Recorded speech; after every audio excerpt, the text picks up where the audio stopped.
this is Comic Uno, and today I'm doing a review for Justice League Dark issue 22. But before I start talking about this issue, just want to give you guys a couple updates. First update is that I have Comic Uno episode 6 up, that is annotated from DarkAvengerINC, and definitely go check out that review because that is where I do every comic book I read this week in one show. And some of those exclusive comic books that are only on that show are Wolverine and the X-Men issue 33, Young Avengers issue 8, Ultimate Comics X-Men issue 29, Scarlet Spider issue 19. So if you want to go check out those reviews, and of course every comic book I read in one week in one show, go check out Comic Uno episode 6.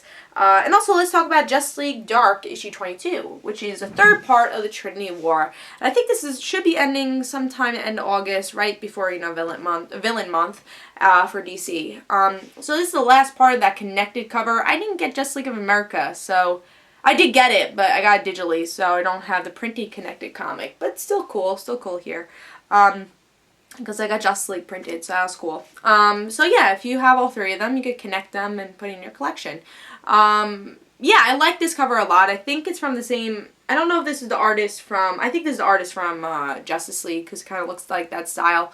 We got that glossy feel, which is always good with these DC comics. We get that more than Marvel. We get it sometimes with Marvel.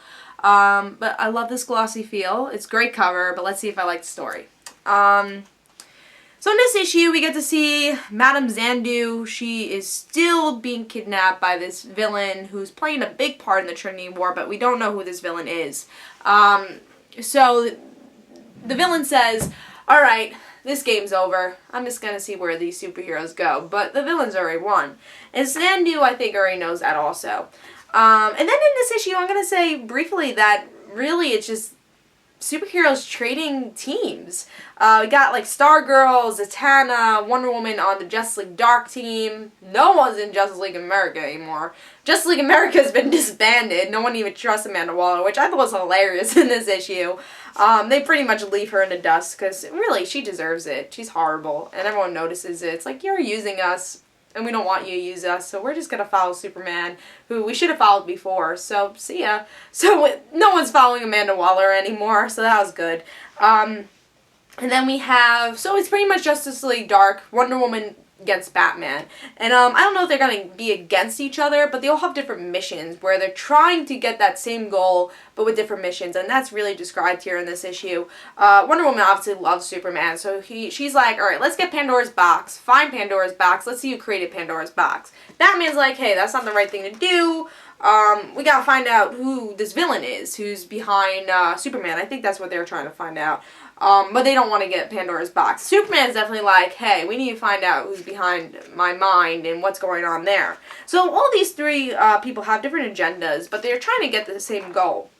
So that's what happens here, even though the villain who's behind all this says that it's pretty much over, and the superheroes are going against each other, which is just another meaning of the Trinity War. Now, the Duo War, I guess. And then we find out a really cool cliffhanger, so spoiler alert, there's a mole in Justice League. But who is it? And Pandora's card's there, even though she's not really a Justice League member, but there is a mole. Obviously they're not talking about the Atom Mole. They're talking about a mole for the villains. And I'm really curious who that is. I don't think it's going to be Catwoman because I feel like that's too obvious. But I thought that was a really interesting cliffhanger. I don't know if this progressed the story more, but definitely made the story more interesting. The art wasn't still not as good as Justice League art. I guess it's on the same par as Justice League of America. I would say a little bit better because there's some people that looked a little, I always say puffy, but I would say puffy. Like, Superman looks a little puffy, a little less detail, but then Batman looks pretty normal here. So, less detail, but I did like the art here. It was a little, obviously Justice League is the best art style for the Trinity War, but I still liked the art. I thought it was better than Justice League of America's art. But the story is definitely gathering some more stuff here. It's nothing humongous, but I really like the mole thing over there. But it's everyone training teams. Will this be permanent once the villains win, which we kind of know they're going to win because of Villain Month? How's this all going to happen, and does it have to do with the mole? It's really interesting how they're really developing things for that last issue. And really, that's what events should do. I mean, does it have to be explosive in every issue? I think Justice League in Dark describes that. It doesn't have to be explosive in every issue. It just has to advance the plot. And I think that's what Trinity War has been doing right. It's advancing the plot to build up to that last issue where there's going to be an amazing story, hopefully. And I think that's what Marvel has to learn from. It doesn't have to be a filler issue, because this was not a filler issue at all. It's just, you know, there's little advancements in this issue that's going to make the story even more interesting. It's just bulking up to become a really massive ending. And that's what, again, Marvel has to learn. You don't make filler issues. You get bulked up. You get bulked up until that amazing last issue. And I think Trinity War is doing that right here. It's still a really good issue. I give this 4 stars. The art is not as good as the first part still, but really enjoyed this. And I'm excited to see where these teams go. If this is going to be permanent. Are we going to have to follow these members like Stargirl and Wonder Woman if you like them? You follow Justice League Dark.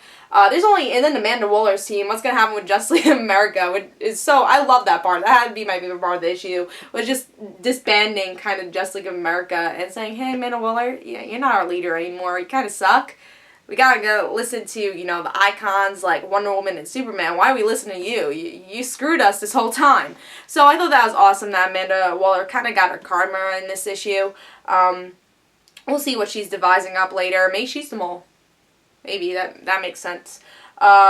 You know, we didn't even see Catwoman in this issue, so I don't know if she would be the mole. But I don't think it's gonna be that obvious. I'm really excited to see that. Maybe it's just Superman because he's being controlled. Maybe it's a figurative mole. That definitely makes more interesting speculations for the Trinity War. I think a lot of people could speculate about that. Definitely speculate in the comments below. But yeah, 4 stars. Really enjoyed this issue. I still think the first issue was better, but again, I love what they're doing here. They're bulking it up to make a really good event. So I think they're really doing it right here, and I really like this issue. So I do give it 4 stars. Hope you guys enjoyed this Comic Uno, and guys, don't forget to follow me on Twitter for Comic Uno and their end situations, and I'll see you guys later. Bye.